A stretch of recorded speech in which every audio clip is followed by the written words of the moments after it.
Hello ရိုမန်လေးနဲ့တူတူပုံမြင်လေးတွေနားထောင်ကြရအောင်ဒီနေ့တီတီလေးပြောပြပေးမယ့်ပုံမြင်လေးကတော့ပင်လယ်ရေအောက်မှာတငါသည်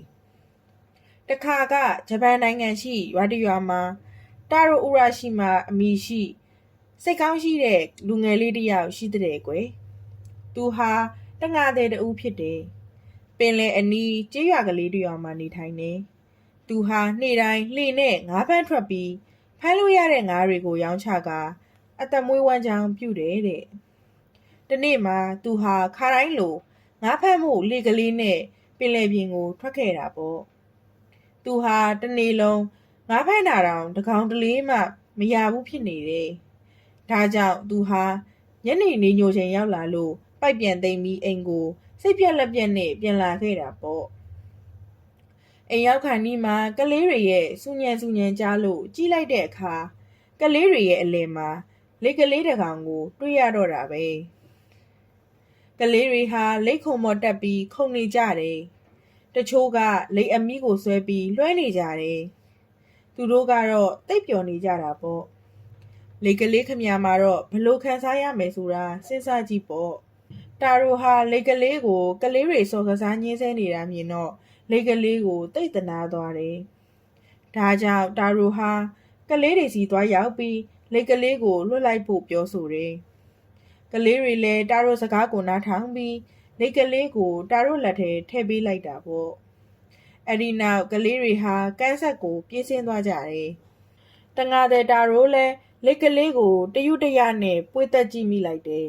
။လိတ်ကလေးဟာတခြားမြင်နေကြလိတ်တွေနဲ့မတူပဲတမှုထူးခြားနေတာတွေ့လို့တာရိုလည်းတော်တော်အံ့ဩသွားတယ်။သူ့ကြောပေါ်ကလိတ်ခွန်ဟာအယောင်တွေနဲ့လင်းလက်တောက်ပနေတယ်။အဲ့ဒီနောက်တာရိုဟာလိတ်ကလေးကိုကန်းဆက်ကိုခေါ်သွားပြီးရေစက်မှာချပေးလိုက်တယ်။လိတ်ကလေးလည်းဘေးအန္တရာယ်မှလွတ်မြောက်သွားပြီဖြစ်တဲ့အတွက်ရေထဲသို့လင်းမြန်စွာကူးခတ်သွားလေတော့တယ်။တာရိုဟာလိတ်ကလေးကူးခတ်သွားတာကိုကြည့်နေပြီးလိတ်ကလေးရေထဲသို့ငုတ်သွားမှပြန်လာခဲ့တယ်။ဒါပေမဲ့သူ့ပြန်ကန်နီးမှာလိတ်ကလေးဟာရေထဲမှတစ်ခါပေါ်လာပြီးသူ့ခေါင်းကလေးကိုညှိချီလောက်ကတာရိုကိုကျေးဇူးတင်ပါတယ်လို့ပြောကြနေတယ်။နောက်တစ်နေ့မှာတာရိုဟာငါးဖမ်းထွက်နေကြအတိုင်းငါးဖမ်းဖို့ပင်လယ်စီကိုထွက်လာခဲ့တာပေါ့။ဒီနေ့ဟာငါ့အတွက်ကံကောင်းတဲ့နေ့လို့ထင်တယ်လို့တွေးမိကတာရိုဟာပိုက်ကိုရေထဲသို့ပစ်ချလိုက်တယ်။အဲ့ဒီအချိန်မှာအလွန်ကြီးမားတဲ့လေကြီးတစ်ကောင်ဟာသူ့ရဲ့လှေနှဘေးကပေါ်လာပြီးသူ့ကိုဥညွတ်အလေးပြုနေတယ်။တာရိုလည်းအလွန်ကြီးမားတဲ့လေကြီးကိုမြင်တော့အလွန်အံ့ဩသွားတယ်။အဲ့ဒီနောက်လေကြီးကတငါတဲ့တာရိုကိုမိတ်ဆွေဟိုနေ့ကမိတ်ဆွေဟာလိတ်သေးကလေးတစ်ကောင်ကိုကလေးတွေလက်ထဲကကယ်ဆယ်ခဲ့တယ်မဟုတ်လား။အဲ့ဒီအတွက်ကျွန်ုပ်မိတ်ဆွေကိုကျေးဇူးတင်ကြောင်းပြောဖို့ရောက်ရှိလာခြင်းဖြစ်ပါတယ်။ကျွန်ုပ်တို့ရဲ့အရှင်ပင်လယ်ရေအောက်ဘရင်ကြီးကအဆွေကိုသူ့ရဲ့နဂါးနန်းတော်ကြီးစီကိုခေါ်လာခဲ့ဖို့ဆေလွတ်လိုက်တဲ့အတွက်အခုလိုကျွန်ုပ်လာရောက်ရခြင်းဖြစ်ပါတယ်။ဘရင်ကြီးကအဆွေကိုတိတ်ကျေးဇူးတင်ကြောင်းပြောချင်လို့တဲ့။ကျွန်ုပ်တို့ရဲ့ဖိတ်ကြားချက်ကိုဂရုဏာထားပြီးလက်ခံပေးမယ်ဆိုရင်ကျွန်ုပ်ကြောပေါ်တက်ခဲ့ပါလို့တောင်းပန်ပြောဆိုလေတယ်။တာရိုလည်းဘာမှပြန်မပြောတတ်အောင်ဖြစ်သွားပြီးတိတ်အံ့ဩလို့နေတော့တယ်။ဒါနဲ့သူဟာလှေပေါ်ကနေပြီးလိတ်ကြောပေါ်တက်လိုက်တယ်။လိတ်ကြီးလည်းဖြည်းဖြည်းချင်းကူးခတ်သွားပြီးပင်လယ်ရေအောက်သို့ငုတ်ဆင်းကူးခတ်သွားတယ်။ရေအောက်မှာငါးတရဝါတွေအမျိုးမျိုးအစားစားများစွာတွေ့ရပြီးသူတို့ရဲ့အယောင်တွေဟာလည်းအယောင်အသွေးစုံလင်လာတာတွေ့ရတယ်။ထူးဆန်းလာပါတဲ့ကြောက်ခတ်ကြောက်ပွင့်ရေညှိရေမော်ရီဟာရေထဲမှာရိမ့်ရွက်လှုပ်ရှားလို့နေတယ်။တာရိုနဲ့လိတ်ကြီးဟာပင်လယ်ရေအောက်မှာရှိတဲ့တောင်တန်းတွေ၊ဂျိုင်ဝမ်းတွေ၊လွင်ပြင်တွေကိုဖျက်ဆီးလာပြီးတဲ့နောက်လင်းလန်းတောက်ပနေတဲ့မြို့ရိုးကြီးနဲ့လွန်လှပတဲ့နန်းတော်ကြီးကိုတွေ့လိုက်ရတော့တယ်။အဲ့ဒီနန်းတော်ကြီးဟာပင်လယ်ရေအောက်ဘရင်ကြီးရဲ့နဂါးနန်းတော်ကြီးပဲပေါ့ကွယ်။နန်းတော်ကြီးရဲ့တံတိုင်းတွေကိုတန်တာကျောက်တွေနဲ့စီချယ်မွမ်းမံထားပြီးနန်းတော်အမိုးကိုတော့အလွန်လှပတဲ့ပင်လယ်ခရုကွန်တွေနဲ့မိုးထားတယ်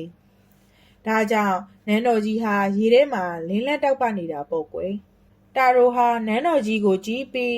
ရင်သက်ရှူမောအံ့ဩလို့မကုန်နိုင်အောင်ငေးမောနေမိတယ် တငါတဲ့တာတို့ဟာဒီလိုလှပတဲ့မြင်ကွင်းကိုတခါမှမမြင်ဘူးတဲ့နန်းတော်မူတန်းတွေဟာနန်းတော်တကားဝမှာစောင့်ကြက်နေကြတယ်အမူတန်းတွေဟာတာတို့ကိုနန်းတော်ထဲသို့ခေါ်ဆောင်သွားကြတယ်တာတို့ဟာနန်းဆောင်တွေကိုတခန်းပြီးတခန်းကြော်ဖြတ်လာခဲ့တယ်နန်းဆောင်အခန်းတွေဟာအလွန်လှကြတယ်နောက်ဆုံးတာတို့ဟာညီလာခံခမ်းမဆောင်တွေကိုရောက်ရှိလာတော့တယ်ခမ်းမဆောင်ကြီးရဲ့ထိပ်ပလင်ကြီးပေါ်မှာဘယင်ကြီးတစ်ပါးဆက်မြဲနေတာကိုတွေ့လိုက်ရတယ်အဲ့ဒီဘယင်ကြီးဟာပင်လယ်ရေအောက်ဘယင်ကြီးပေါ့တာတို့ဟာဘယင်ကြီးရှေ့မှောက်ရောက်တဲ့အခါဒူးထောက်ပြီးဥညွတ်အလေးပြုလိုက်တယ်ပင်လယ်ရေအောက်ဘယင်ကြီးကတာတို့ကိုကျင်နာတဲ့စကားနဲ့အသင်ငါကိုတော်မြတ်ကိုဥညွတ်အလေးပြုဖို့မလိုပါဘူးအသင်ဟာငါကိုတော်မြတ်ရဲ့သမီးတော်ကိုကယ်တင်ခဲ့တဲ့အတွက်ကျေးဇူးဆက်ဖို့အသင်ကိုဒီကိုအရောက်ခေါ်ခိုင်းလိုက်ခြင်းဖြစ်ပါတယ်လို့မိန့်ကြားတယ်အဲ့ဒီအချိန်မှာမိန်းကလေးတဦးဟာတာတို့ရှိရောက်ရှိလာပြီးတာတို့ကိုဥညွတ်အလေးပြုတယ်အဲ့ဒီမိန်းကလေးဟာတာတို့ကိုအရှင်ဟာဂုံးပေါ်မှာတော့ကလေးတွေလက်ထဲကကယ်ဆယ်ခဲ့တဲ့လက်ကလေးကတခြားသူမဟုတ်ပါဘူးကျမပါပဲဆိုပြီးချိုးသားတဲ့အတန်နဲ့ပြောဆိုတယ်မိန်းကလေးရဲ့အတန်ဟာအဝေးကဗျိုင်တူတီးခတ်လိုက်တဲ့ခေါင်းလောင်းတန်လေးတွေလိုပဲအလွန်တရာအေးမြလာတယ်မိန်းကလေးဟာတိတ်ချောတိတ်လာတဲ့အတွက်တာရိုဟာဗစက်အဟောင်းသားဖြစ်ပြီးဘာတကုန်းမှပြန်မပြောမိအောင်ပဲမှင်သက်သွားတော့တယ်ဘရင်သမီးတော်မင်းသမီးလေးရဲ့တွာလာလှုပ်ရှားမှုဟာရေထဲမှာပင်လယ်ရေမော်ပင်တွေလိုရိမ်ရွက်လှုပ်ရှားနေသလိုပဲညင်သာယဉ်ကျေးမှုရှိတာကိုတွေးလိုက်ရတယ်သူမရဲ့အပြုံးချွချိုဟာလည်းစိတ်ငြိမ်တဲ့အချိန်မှာပင်လယ်ရေလိုင်းခက်တန်လေးတွေလိုနူးညံ့အေးချမ်းမှုရှိလာပါပေတယ်တာရိုဟာအိမ်မက်မက်နေတာလားလို့ထင်မှတ်မှာကဝေခွဲမရဖြစ်နေတယ်မင်းသမီးလေးဟာတာရိုကိုကျမဟာခမဲတော်ကြီးရဲ့နဂါးနန်းတော်ကြီးစီကတခါမှမထွက်ခွာခဲ့ဘူးပါဘူးနန်းတော်ကြီးထဲမှာပဲပျော်ပျော်ပါးပါးနေထိုင်ခဲ့ပါတယ်တနေ့မှာတော့ကျမဟာရှင်တို့ကုန်းပေါ်မှာနေထိုင်တဲ့လူတွေကိုတွေ့ကျင်မြင်ကျင်စိတ်တွေဖြစ်ပေါ်လာပါတော့တယ်အဲ့ဒါနဲ့ကျမဟာလေကလေးဘဝကိုကူးပြောင်းလိုက်ပြီးရှင်တို့ရွာရဲ့ကမ်းခြေစီရောက်အောင်ကူးခတ်တက်လာခြင်းဖြစ်ပါတယ်ဒါပေမဲ့ကန်ဆိုးခြင်းတော့ကျမကန်းဆက်ပေါ်ရောက်ချင်းပဲကလေးတအုပ်ကကျမကိုတွေ့သွားတော့တာပါပဲရှင်သာကျမကိုမကယ်ဘူးဆိုရင်ကျမဘဝဟာမတိုးဝင်စီရပါပဲဝမ်းနဲ့ကြွယ်မှုနဲ့အဆုံးသတ်ရမှာပဲလို့ပြောဆိုလိုက်လေတယ်တာရိုလည်းမင်းသမီးကလေးပြောကြတဲ့စကားကိုစိတ်ဝင်စားနေနားထောင်နေတယ်မင်းသမီးလေးလည်းအော်စကားကောင်းနေလိုက်တာရှင်ကိုကြွေးမွေးဖို့မိနေတယ်ရှင်ဟာခရီးဝေးကလာရတာမို့စာနေမှာပဲလို့ဆိုကအနောက်ဘက်သို့လက်ကိုဝေယမ်းပြလိုက်တယ်ဆိုရင်ပဲအကောင်ဆုံးစားတော့ပွေရာတွေနဲ့ခင်းချင်းပြထားတဲ့ဇပွဲရှိကြီးဟာချက်ချင်းပဲတာရိုရှိရောက်ရှိလာတော့တယ်တာရိုလည်းဆာဆာနဲ့ဇပွဲပေါ်ကစားတော့ဖွယ်ရာတွေကိုသုံးဆောင်လိုက်တယ်။အစားအစာတွေဟာဘလောက်ကောင်းတယ်လဲဆိုရင်တာရိုတတာမှဒီလိုဆွေမျိုးမရအောင်ကောင်းတဲ့အစားအစာမျိုးကိုတခါမှမစားခဲ့ရဘူး။တိတ်ကောင်းတယ်ဆိုပဲ။ငါးဟင်းရာတွေကလည်းအမြည်ဆုံးပြီးအရသာထူးကဲလာတယ်။အချို့ပွဲအတွက်ကိတ်မုတ်တွေဟာလည်းအစုံပဲ။ကိတ်မုတ်တွေဟာနှင်းခဲတွေလိုပေါ်ပါနုညံပြီးအရသာသိရှိတယ်။စားတောက်ဖွယ်ရာတွေကိုထည့်စားတဲ့ပကံလုံးတွေဟာဆိုရင်လည်းရိုးရိုးပစ္စည်းတွေမဟုတ်ကြဘူးရွှေပကံပြရွှေပကံလုံးငွေပကံပြငွေပကံလုံးတွေဖြစ်ကြတယ်တာရိုဟာစားတောက်ဖွယ်ရာတွေစားတောက်နေတော့မှပဲမင်းသမီးလေးဟာသူ့လက်ကိုဝှေ့ရမ်းပြလိုက်တယ်ဆိုရင်ပဲချက်ချင်းဆိုသလိုတာယာညင်ညောင်းနဲ့တေးဂီတာတန်တွေထွက်ပေါ်လာတယ်ဂီတတန်တွေဟာခမ်းမကြီးတစ်ခုလုံးကိုဖုံးသွားတော့တယ်အဲ့ဒီလိုတာရိုကိုအဲ့ခံပြီးတဲ့အခါမင်းသမီးလေးဟာတာရိုရဲ့လက်ကိုဆွဲပြီးခေါ်ဆောင်သွားလေတော့တယ်သူတို့နှစ်ဦးဟာနန်းတော်ကြီးတွေကအခန်းအဆောင်တွေကိုဖျက်ဆီးလာကြတယ်မကြခင်မှာပဲသူတို့ဟာဘရင်းပေါက်ကြီးရှိတဲ့အခန်းကိုရောက်ရှိလာကြတယ်ဘရင်းပေါက်ကြီးကနေပြီးအပြင်ဘက်ကိုလမ်းမြင်နေရတယ်ကြီးမကျယ်ပြန့်တဲ့လွင်ပြင်ကြီးဟာတမျောတခေါ်ပဲရာသီကနွေရာသီမို့လယ်သမားတွေဟာအလုပ်များတဲ့အချိန်ပဲလယ်သမားတွေကိုပြိုးပင်တွေစိုက်ပျိုးနေကြတာတွေ့ရတယ်ထူးဆန်းတာကပြိုးပင်တွေကိုသူကြည့်နေစင်မှာပဲပြိုးပင်တွေဟာချက်ချင်းကြီးထွားလာတာကိုမြင်တွေ့ရတယ်ဒါပြင်အဲ့ဒီတောရက်ဒေတာလေးဟာတက္ကနာချင်းပဲ နွေဦးရဲ့အစိမ်းနုရောင်ပတ်ဝန်းကျင်အနေအထားကနွေဦးရဲ့အစိမ်းရင်ရောင်ပတ်ဝန်းကျင်အနေအထားသို့ပြောင်းလဲသွားတာကိုထူးဆန်းစွာတွေ့လိုက်ရတယ်။အဲ့ဒီလိုတာရိုဟာအံ့ဩလို့မဆုံးခင်မှာပဲသိပ်ထူးဆန်းတဲ့ပြောင်းလဲမှုကိုထပ်တွေ့ရတော့တယ်။အဲ့ဒါကဘာလဲဆိုရင်စပားပင်တွေဟာအသီးနှံတွေနဲ့မှဲ့ဝန်းနေပြီးကိုင်းညွတ်နေတာကိုတွေ့ရခြင်းပဲ။တာရိုဟာအဖြစ်အပျက်တွေကိုမယုံကြည်နိုင်အောင်အံ့ဩနေတော့မှပဲတာရိုရဲ့မြင်ကွင်းဟာပြောင်းသွားပြီးဆောင်းရာသီရဲ့အတွင်ပြင်တွေကိုရောက်ရှိလာပါတော့တယ်။နှင်းတွေကျလာတဲ့အတွက်လယ်သမားတွေဟာသီးနှံတွေကိုခပ်မြန်မြန်ရိတ်သိမ်းနေတာကိုတွေ့ရတယ်။တစ်စက္ကန့်လောက်အတွင်းမှာပဲသူ့မျက်စိရှိမှတင်တစ်နှစ်လုံးရဲ့ရာသီဥတုတွေဟာဇက်တိုက်ဖြစ်ပေါ်နေတာကိုအံ့ဖွယ်တွေ့မြင်လိုက်ရတယ်။အဲ့ဒီလိုနဲ့တာရိုဟာပင်လယ်ရေအောက်မှာရှိတဲ့နဂါးဘရင်နန်းတော်ကြီးထဲမှာနှစ်ကာလကြာရှည်စွာနေထိုင်ခဲ့တယ်။နဂါးဘရင်ကြီးရဲ့သမီးတော်မင်းသမီးလေးဟာလည်းတာရိုရဲ့ချစ်စနီးမယားဖြစ်လာပါတော့တယ်ကွယ်။သူတို့ရဲ့အစီအပါအမှုတန်းတွေဟာသူတို့လိုအင်ဆန္ဒတွေကိုဖြည့်ဆည်းပေးကြတယ်။တာရိုဟာသူအိမ်မက်မက်နေတာလားတကယ်လားဆိုတာဝေခွဲမရဖြစ်နေတယ်။ဒါပေမဲ့တစ်နေ့မှာတော့တာရိုဟာသူ့တငါလေးကလေးကိုကောက်ကငင်ကသတိရသွားတယ်။သူဟာတငါလေးကလေးနဲ့ပင်လယ်ထွက်ပိုက်ချငါးဖမ်းရတဲ့ပျော်ရွှင်မှုကလေးကိုပြန်လည်သတိရသွားတော့တယ်။အဲ့ဒီတုန်းကသူ့ပိုက်ထဲမှာငါးတွေတိုးဝင်နေတာကိုတွေ့ရလို့သူပျော်နေတဲ့အချိန်ကာလတွေပေါ့။အဲ့ဒီနောက်တာရိုဟာတက်ဆက်တဲ့ရွာကလေးမှာရှိရဲ့သူ့ရဲ့အဖေနဲ့သူ့တငယ်ချင်းတွေမိတ်ဆွေတွေကိုသတိရသွားပြန်နေ။သူတို့ကိုဘယ်လိုတွေ့ရပါမလဲ။နဂါးနန်းတော်ထဲမှာရောက်ရှိနေတဲ့သူ့ဘဝအကြောင်းကိုသူ့အမေသူ့တငယ်ချင်းသူ့မိတ်ဆွေတွေနဲ့ရွာကလူတွေကိုဘယ်လိုပြန်ပြောရပါမလဲလို့တွေးနေတော့တယ်။သူ့ဘဝအကြောင်းကိုသူသိပြောချင်နေတာပေါ့။ဒါကြောင့်နောက်ဆုံးမှာတာရိုဟာမင်းသမီးလေးကိုသူ့ရွာကိုတစ်ခေါက်လောက်ပြန်ကျင်တဲ့အကြောင်းဖွင့်ပြောလာတယ်။တာရိုရဲ့စကားကိုကြားတဲ့အခါသူ့ဇနီးမင်းသမီးလေးဟာအတော်ကလေးစိတ်မကောင်းဖြစ်သွားတယ်။သူခင်မွန်းကရွာကိုပြန်မရစေလို့အထက်ထက်အခါခါပြောနေတာကြောင့်နောက်ဆုံးမှာမင်းသမီးကလေးဟာစိတ်မကောင်းစွာနဲ့သူ့ခင်မွန်းရဲ့ဆန္ဒကိုလိုက်ရောလိုက်ပါတော့တယ်ကွယ်။ဒါပေမဲ့တာရိုမသွားခင်မှာမင်းသမီးလေးကသူ့ခင်မွန်းကိုမောင်တော်ဒီယွန်းတစ်တာကလေးကိုတေးသေးချာချာသိမ်းဆည်းထားပါဒါဆိုရင်မောင်တော်ဟာနှမတော်စီပြန်လာလို့ရပါတယ်ဒါပေမဲ့ဒီတစ်တာကလေးကိုဖွင့်မကြည့်ဖို့တော့ဂတိပေးရပါမယ်လို့မှားကြားပြောဆိုလေတယ်တာရိုလည်းမင်းသမီးလေးကိုရင်ခွင်နဲ့ဆွဲယူကတစ်တာကလေးကိုလုံးဝဖွင့်မကြည့်ပါဘူးဆိုပြီးသူမကြခင်ဒီကိုပြန်လာခဲ့ပါမယ်ဆိုတာရေကိုဂတိပေးခဲ့တယ်အဲ့ဒီနောက်တာရိုဟာပင်လယ်ဘရင်ကြီးရဲ့ကောင်းကြီးမင်္ဂလာစကားတွေကိုကြားနာပြီးနောက်နဂါးနန်းတော်တွေကထွက်ခွာလာခဲ့တယ်။တာရိုဟာသူ့ရွာပြန်ဖို့လက်ကြီးရဲ့ကြောပေါ်ကိုတက်လိုက်တာနဲ့တပြိုင်နက်လက်ကြီးဟာရေပြင်ပေါ်သို့ထိုးတက်သွားတော့တယ်။အိမ်ပြန်ခရီးရဲ့အစားပေါ့။တာရိုဟာနန်းတော်တိုင်းကြီးတွေကိုလွန်လာပြီးတဲ့အခါတောင်ကြားတွေလွင်ပြင်တွေတောင်ကုန်းတွေကိုဖျက်ဆီးလာရတယ်။အဲ့ဒီနောက်ပင်လယ်ပြင်ကြီးပေါ်ကိုတဟုန်တို့ကိုခက်ရောက်ရှိသွားပြီးရေမျက်နှာပြင်ပေါ်ရောက်ရှိတယ်ဆိုရင်ပင်လယ်ကမ်းစပ်မှာသူတို့ရွာကလေးကိုဘွားကနေတွေ့ရတော့တာပါပဲ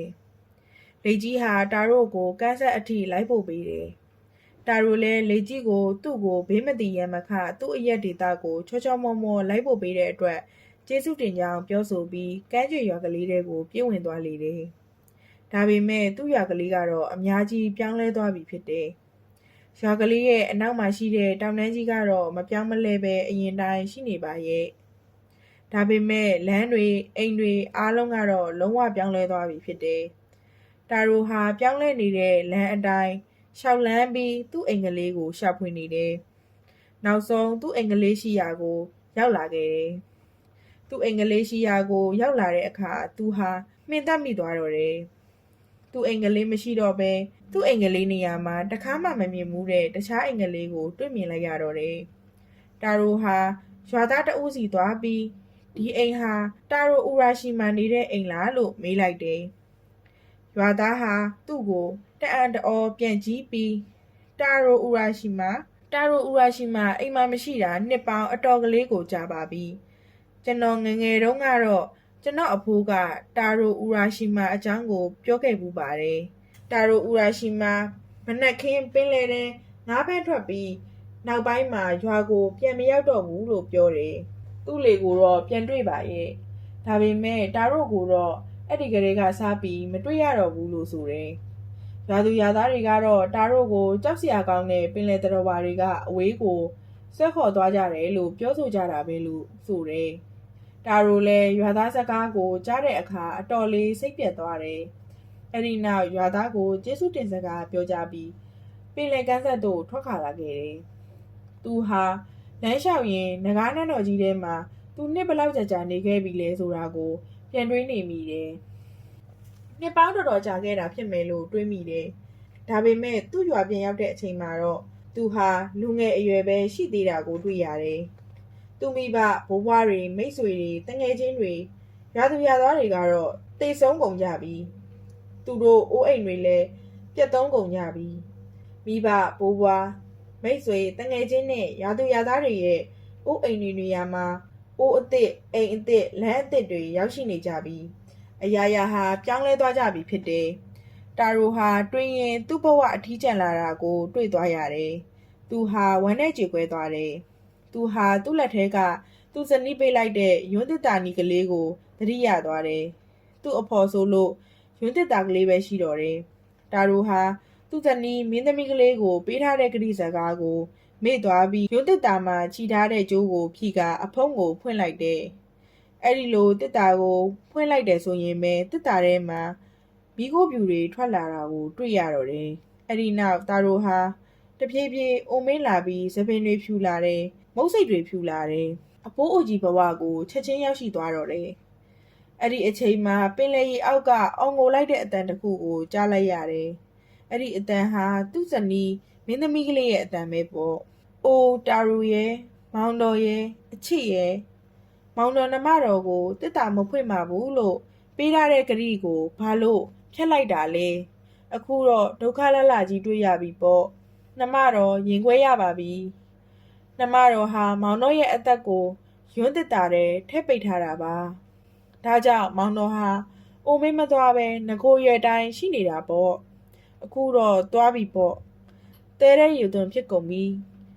မောင်တော်နဲ့ကွဲရပြီပေါ့မောင်တော်ကိုနောက်ဆုံးအနေနဲ့နှုတ်ဆက်ခဲ့ပါတယ်လို့မင်းသမီးကလေးရဲ့ဝမ်းနဲ့ကြေကွဲစာပြောဆိုတံကိုကြားလိုက်ရတယ်